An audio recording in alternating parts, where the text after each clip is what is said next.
یہ اکثر حنفیوں کی بھی سمجھ میں نہیں آتی یہ بات۔ نبی کریم صلی اللہ علیہ وسلم نے فرمایا جتنے مرضی گوشت کھاؤ،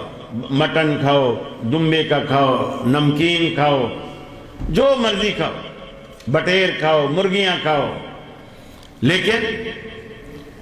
اگر تم نے وضو کر کے کھایا ہے اور وضو میں کوئی اور حدث لاحق نہیں ہوا تو گوشت کھانے سے تمہارا وضو نہیں ٹوٹا، وہ برقرار ہے، دوبارہ وضو کرنے کی تمہیں ضرورت نہیں ہے۔ لیکن اگر تم نے اونٹ کا گوشت کھایا،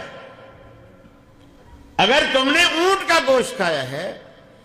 تو اللہ کے رسول نے یہ تو نہیں فرمایا کہ تمہارا وضو ٹوٹ جاتا ہے، لیکن یہ فرمایا ہے کہ وضو دوبارہ کرو، وضو دوبارہ کرو۔ اب عقل کہتی ہے یار گوشت تو اونٹ کا بھی گوشت حلال ہے، بکرے کا بھی حلال ہے، بکرے کا کھا کے وضو نہ کریں،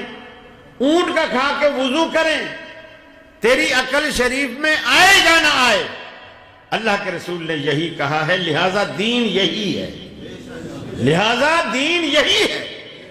ہماری سمجھ میں آئے یا نہ آئے۔